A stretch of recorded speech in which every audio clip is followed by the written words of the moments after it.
So I was talking about why I chose this pistol as my everyday carry, home defense, everything pistol. It's the only pistol I own.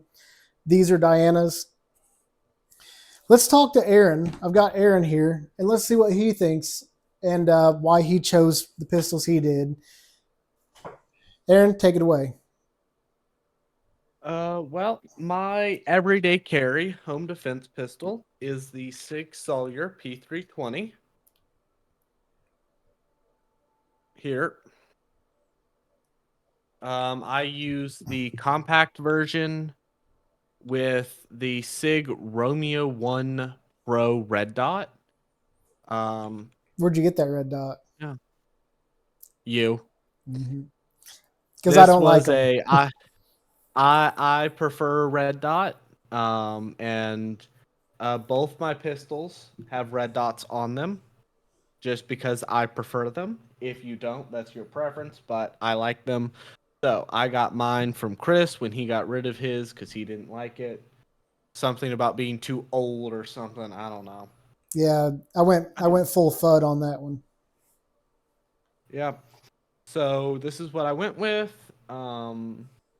In terms of picking it out, my first ever pistol was the SIG Sawyer P320, like the M18, the same version the military carries. Um, I I like it. I love that pistol.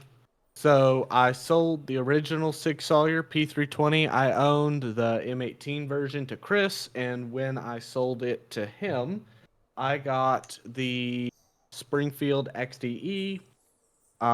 Granted, it doesn't come with that or the red dot, but it does come sight ready.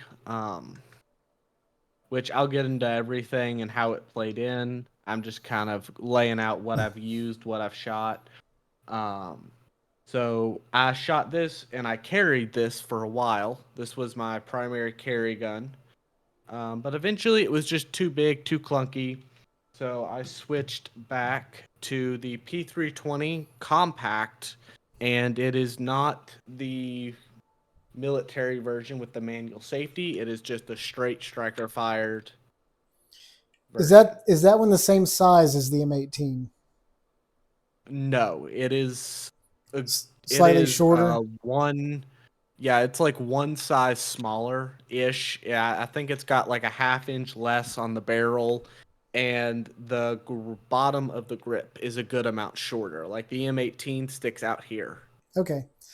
The reason I'm asking, so the SIGs go, the full size would be like the M17, and that would be the SIG P320 full size.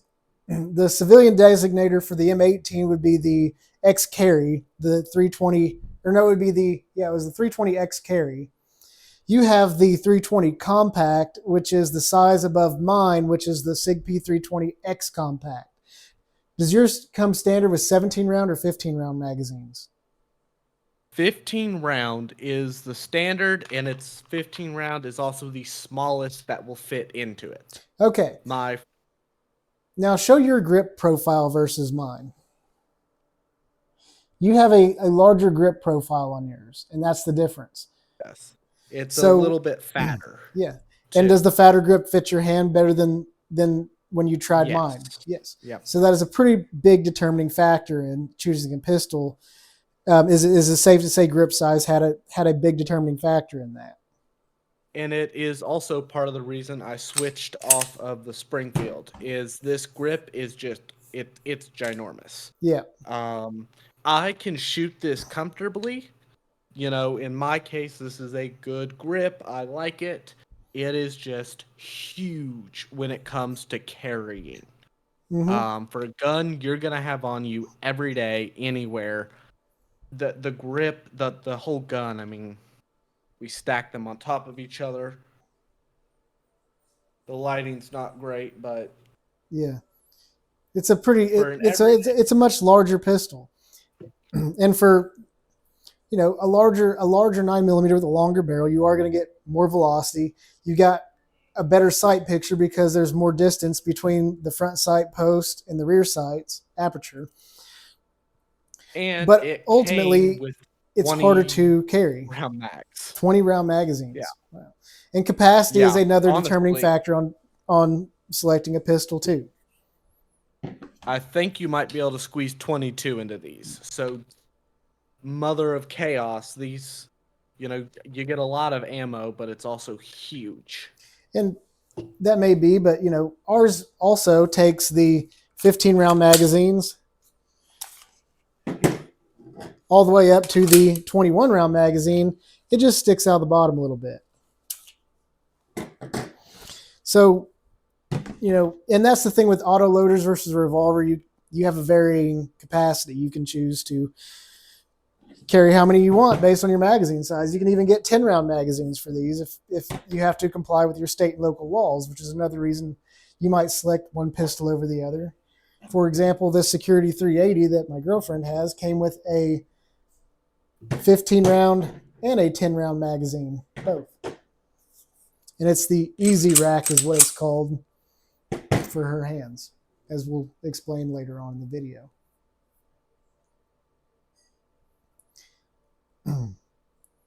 So what else made you want to get those particular pistols? What Um, caliber? What caliber are those pistols in? all three. Well, technically, I've owned 4 handguns. Um, all three of the one that I first bought was 9 millimeter. These two are both 9 millimeter. I just smashed my mic there. Oops. No, you'll have Um, that. yeah, just that's like a headphone. Ow, in case. Both of these are 9 millimeter, and I own one 1911 45 ACP. I don't have it on me. It is back with my parents.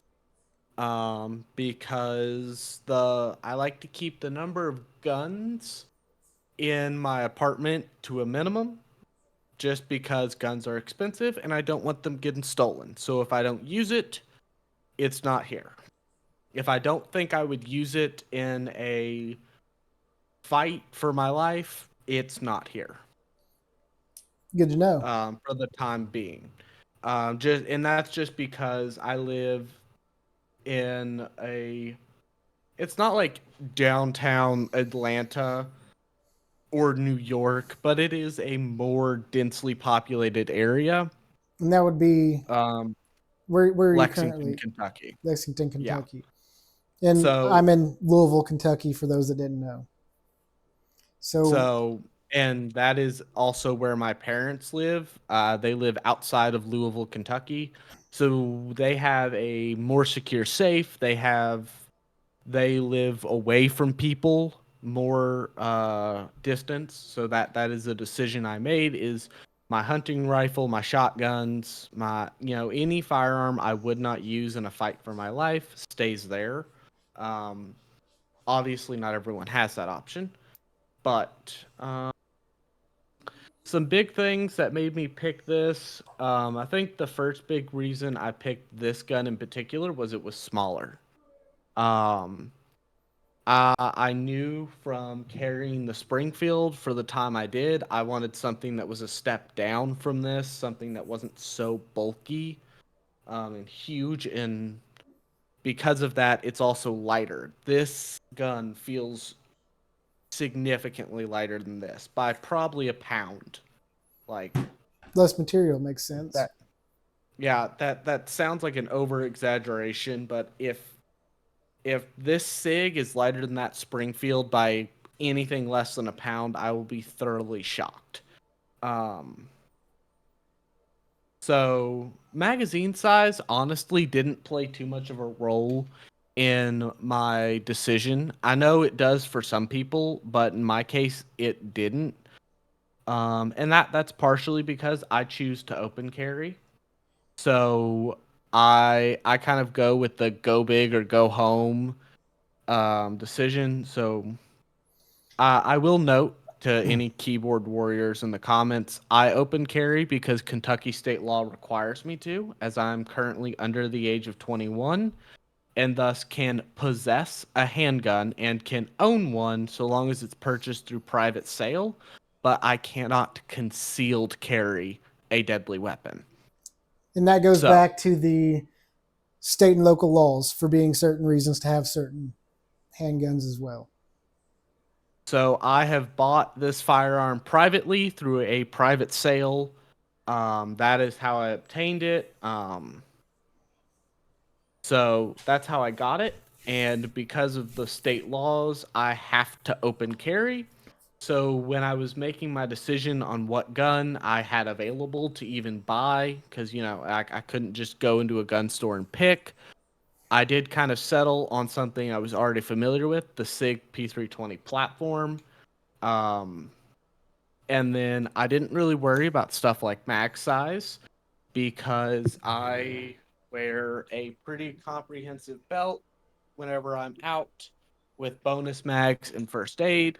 So I didn't worry about if I would have enough bullets in the magazine because I knew I would have more than plenty on my belt because if I already have to open carry, I might as well carry so openly no one's willing to even try to pick a fight. Um, that's just kind of since I can't be the gray man that people kind of aspire to be, I decided to be the overtly problematic individual.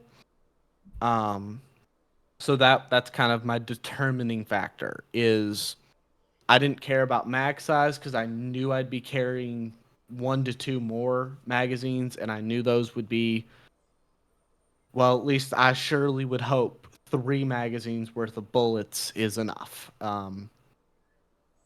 So I didn't worry too much about mag size. I did look at red dot compatibility was a big one. I looked at because I knew I wanted to run a red dot. So when I was deciding if I wanted to go back to the P320 model, I made sure whichever model I picked would be easily compatible with a red dot. And obviously it was. I did decide to go with striker fire. Um, I don't I don't mind a manual safety or a slide lock safety, but I feel like striker fire is faster almost in terms of draw to shots on target. You're talking Um, about just a safetyless pistol, like this one doesn't have a safety. They're all striker fire, but the military version has a manual safety. You're talking about the yeah. version that does not have manual safety, right? Yes. Okay. So I I This is knew a I manual wanted to safety. go. Yeah. I knew I didn't want to go with a hammer fired because I didn't want a manual safety. Um, So that kind of limited me to striker fire because not very many hammer pistols, hammer handguns will lack a manual safety. That is correct. And then the grip safety is kind of neither here nor there. I like it. I think it's a good thing, but it doesn't make or break a pistol for me. It's a added bonus if that pistol I want has it. Um, Trying to think. Another big factor was how easy is it to take down. Um, so that pretty much immediately ruled out something like a Glock, which I have always struggled to take down Glocks. Um, Because the two, you got to ev- grip the two little small things instead of just yep. sliding this lever down. So yeah, on the P320, you can kind of see at that angle. That all you do is, if I can figure out which direction is down, all you do is pull it down. It's a lot easier when I'm holding it the other way. And then let it down and it comes in half. So that pretty much immediately ruled out a Glock because I have always struggled with Glocks to take down a Glock. Because you gotta like pull it back like yay much and then grab 2 little prongs and pull it down and then let it forward. And that also ruled out like the 1911s because 1911s, God Almighty, putting those things back together is a nightmare. It takes you a few minutes at least.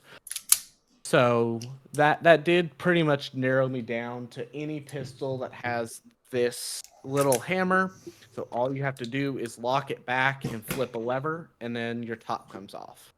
Um, a big a big reason I consider takedown so important is because if your gun royally screws up in a fight for your life, it's already going to take every second you have just to clear the malfunction. If the malfunction is so bad, you need to strip your gun apart. And I did not want to have to spend the extra seconds just trying to get it apart or back together. You know, my time is of the essence, and every second I have to spend screwing around trying to get it apart is seconds I could spend clearing the malfunction. So that's why this lever takedown, it was a big thing I looked at. Um, And ease of maintenance is a big thing for your determining factor, as Aaron said as well. As we demonstrated, it takes a few seconds to take this one down. This is a Kimber Micro 380. I haven't taken it down in a while, but it takes a good bit. I have not taken this one down yet. This is Ruger Security 380. yeah, I mean, And I don't know how to take it down, too. whereas I could just pick this up and pretty well figure out how to take it down. It was designed for the military. It was designed so an 18-year-old kid under pressure could figure out how to take it down, clear malfunctions, and fix it quick. Yeah, Another important thing about brand is, would you say reliability was pretty important? Using yeah, reputable I wasn't. manufacturers versus like say a Jimenez Arms JA 380 that like I used to carry when I was real poor. Yeah, That I've had a never even tendency of heard of blowing the that. firing pins back out into people's faces. So um, yeah, I went in all cases. I've gone with SIG. I've gone with Springfield. I've gone with Ruger. Um, and again, those are very long-standing, very well-known brands. They are a little bit pricier. So like they can be a little bit harder to come by. Well, not come by, but they can be a little bit pricier. But at the same time, it's a piece of metal you are putting your life into. So, you know, yeah, the SIG might cost a couple $100 more, but at the same time, that difference could very well be the difference between a hospital visit and an obituary. So, on a side note to that, SIG, the early days of the SIG P320, they did have problems where if you dropped it, it would go off. Boom. I actually am very well versed in that issue. I know what that was and everything. That problem has been solved. I could drop this all day long and it's not going to go off. If you don't believe me, Grand Thumb did a video on drop testing various things, and the only things that really failed the drop test were the 2011s. They weren't even made by SIG. They were some other brand 2011. Yeah, so I mean you can't really see it, but since we're talking about the P320, there was a specific issue with the P320 where when the SIG initially made the trigger, I'm gonna see if I can't take my camera and point it at this. Yeah, you might be more well versed in this than I am. Yeah. I didn't really So research it. if you can kind of see back in there, okay, I'm gonna have to rearrange some lighting to do this, but I'll talk about it. Um, there's a specific Yeah, you are point dim. in their trigger back here. You can kind of see where it's hollow in the center, down through the middle. You got to flip it around so we can see it.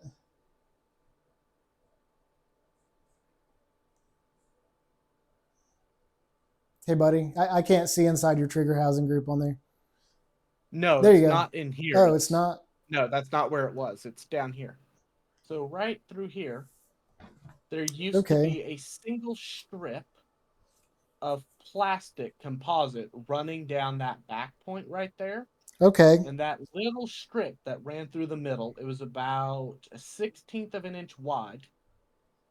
And it added just enough weight to the trigger that when dropped exactly on when dropped exactly like this, the trigger had just enough weight to pull itself using the force. So the inertia would actually, as it hit, The the inertia. inertia would pull the trigger. Yep. So That's all they pretty did, crazy. it it was like, I'm not kidding, it was within an ounce. And that's why some SIGs wouldn't do it, because the weight that the trigger was, its minimum weight was outside of the weight that would cause the trigger's inertia to carry it through, and its maximum tolerance in terms of weight. If you don't know what I'm talking about, the information for dummies is the engineering for dummies is all parts have a tolerance that they're allowed to be. So it's 1 pound plus or minus an ounce, which means the lightest this theoretical object could weigh is what? A pound is 16 ounces, so 15 ounces. Hmm. Well, the trigger had the same thing going on, where I'm pretty sure its minimum weight that it would be, according to SIG's tolerances, wouldn't cause the trigger to pull itself when dropped, but its highest tolerance that it could possibly be, based on the way they were doing it, would cause the trigger to pull. So it was really weird, really specific, and So, incredibly rare that it happened. so And they all didn't they really did was change anything then. They just lightened the trigger. yep, and it stopped having that issue. I'll be. All all they had to do was remove that one little strip of plastic down the center, and it worked. And funny enough, they use all of the triggers that have that strip of plastic down the center on their airsoft replicas. Um, That is another good so thing about SIG. For training purposes, do they make a .177 caliber BB version of the SIG, or is it just airsoft versions of it? I know they just make the a airsoft okay. They also make a 22 that I LR know of. version of these pistols, so you could train with cheaper ammo. And they do make an airsoft version if you want to actually test shooting each other. Just wear eye I, protection. yeah, yeah, and everything protection. Airsoft pellets hurt. I mean, not super bad. Just it's not always the most pleasant experience. But Yeah, so well, if you do your research on the SIG and you see all those, don't worry, they solved that years ago. Um, yeah. so that What would is that have been long about since been 2016, fixed. 2017 when that issue was discovered? It was discovered and it was corrected within months. Like Yeah. a good thing about SIG is if something's broken, they do not waste time figuring out. And you can probably partially attribute that to the fact they make guns for the military and they don't want to lose their fancy schmancy military contracts. I do prefer this pistol, the M18, M17, whatever. I do prefer this pistol over the Beretta 92 FS or the M9, the previous pistol the military used, because it was a double action pistol. Um, so the first shot you took, bam, was a long pull, double action pull, and then every subsequent one after that completely changed the trigger profile, where the trigger would be in farther, but you'd have super crisp, nice pulls, and it did throw a lot of people off doing that. That's why I'm not a big fan of the single double hammer fired pistols as much. I'd rather have an okay trigger pull on a striker fire consistently every time than a trigger pull that constantly changes. And that's just my preference. A lot of people did really well on the 92 FSs. And with that, tell me about your holster you got, because I remember I tried to grab your pistol one day from you, just just being a dickhead, and it wouldn't It's come so out. Tell well. me why it wouldn't come out. So, depending on the kind of holster you use, it works differently. So I have it's a two-step retention holster. I don't think you can see it really well there, so I will relocate my camera so you can. So what this basically means is there are two things you have to do to get it out. So the first one is there is a lever here that you pull with your thumb, and then you have to pull it out. Well, I think that technically kind of makes it a one-step retention. Either way, it's put right up here. So it's not only is it really hard to see, it also just looks like the rest of the holster. So if someone's eyeing up your gun, in my case, this is really important because I open carry.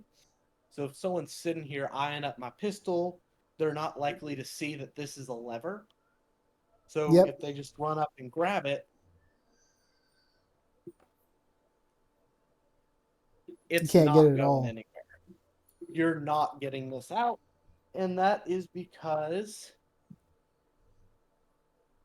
when you look down, we love having lighting. This lighting's just so great.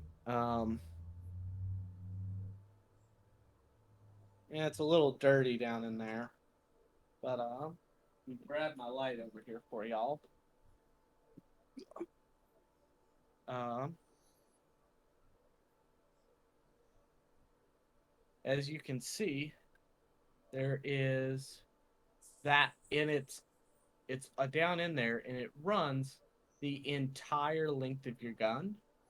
So where it's grabbing onto it is most of your gun. Yep. So that way you're not just hitting one point. Some hold just the trigger guard, but this holds the trigger guard and it holds the front. Like it holds more of your gun. That way, if I just sit here and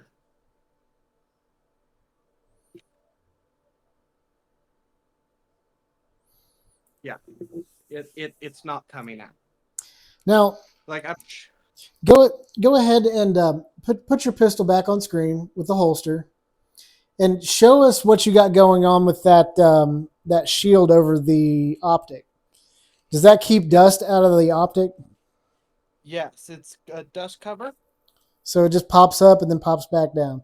That was one of the biggest problems I had with carrying this pistol, and why I removed this optic was because it constantly got dust in it and it made it hard to see out of. That was a huge determining factor in just removing it. And that holster would remove that problem. And choosing the right holster is just as important as choosing the right gun. And as you can see by Aaron's case, your state and local laws do affect your holster as well as your gun. Yeah. Um, so that is a big thing that I had to consider is when I chose my holster, when I chose my gun, I had to look at it and I had to say, well, what am I even allowed to do according to my laws? And I had to build my system around what my state laws even allowed me to do. Because again, I pretty largely will advocate for open carry. Um, but there's sometimes I don't exactly want to, but I have to. So I have to make do with it. Um, so a big thing that I had to do is I picked a drop down holster. It's a drop thigh, drop down, take your pick. It sits on the thigh, and then the physical holster removes. So again, what is nice about this and a determining factor in my decision was the fact that I could get more of these attachment points and then attach the holster for this gun there to use this system for another gun, which is kind of that's less on the gun itself, but more for this. But that was a factor I had to consider So when you I can picked my use holster. so you can use the same retention system on your belt and just swap the physical holster for different pistols. Yep, I can use this whole setup, but just buy a holster here that fits this and then drop that system because this whole thing removes. Yep. To remove it, all you have to do is push the little tabs down, Mm-hmm. pull out, and it comes out. So that was a decision I made when it came to my holster was since I have to open carry, I have to do this. What can I do to make it as easy as possible to swap between guns? And that was something I did. Was this particular? It's a Safariland system. The holster Safariland. The attachment is the drop down is Safariland. So Send me a link to that, and we will post a link to this pistol or this holster that he has in the show description, as well as anything that's not a gun. We can post links in the show description for, and we'll list every firearm we've talked about also in the show description. There'll be a list of it. I appreciate your time, Aaron. Thank you for coming on. yeah, the big thing I need to do too that I'll also say is whatever gun if you all see this and you say boom, I'm gonna go get a SIG. Don't know why you just take my word for it. Don't take my word for it. Do your own research. You can My also big go to issue gun with ranges this, and rent guns and test them out to see which one fits you. But yeah, go on. a big thing to note is SIGs out of the box are stiff as. I don't know if I can say that word on YouTube. They're People are pretty finicky about whether or not the F bomb can be used on YouTube. I hear people use it, but I don't know if they get paid on that video. I'm not gonna be finicky with it, but So yeah, SIGs are stiff as all get out, fresh out the box. Um, they are a nightmare. how Do many you rounds did need it take you to break it 200? in? It's still not broken in. You need to put 2, 3, 400 rounds through it. I'd say the smaller the pistol, the more bullets you need to put through it. Is kind of my experience. Just because that recoil spring is tighter. Mm-hmm. Like this recoil spring is so much tighter than the one in my Springfield. Just because, I mean, look at the size difference Mm-hmm. in recoil springs. So Yeah. so it just means the smaller the pistol you choose, the more bullets you're going to have to put through it, which does kind of work out because you should practice the shit out of shooting with any pistol because the best gun in the world doesn't equate to shit if you don't know how to use it. Yeah. To modify a analogy my high school band director used about sports racing and NASCAR to modern gun, you could put the shittiest firearm on the planet. Like you could put together an AK-47 quite literally held together by a piece of duct tape and zip ties in the hands of someone like the Navy SEALs, and they will be exponentially better with it than the random Joe I pick off the street and hand a fully kitted out M16. And that's just because the Navy SEALs have practice upon practice upon practice. And that's what matters. It does all of this crap I have on this gun, it looks cool, right? Fancy, tactical, whatever. It doesn't do me any good if I don't know when to use the light, if I don't know how to use the red dot, if I don't know how to use it and how to shoot it. Everything that's on this is useless. So that's the big thing. No, it doesn't matter what gun you get so long as you know what you're doing. And the best gun for home defense is the gun you're most familiar with. So practice, practice, practice, practice, practice, practice. Yep. Training is key.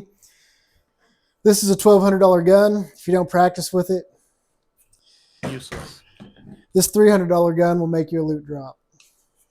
And with that, let's. It was good having you on the show. I appreciate you, Aaron. Nice Let's to get be on. on here. Yep. Let's go talk to the next contestant.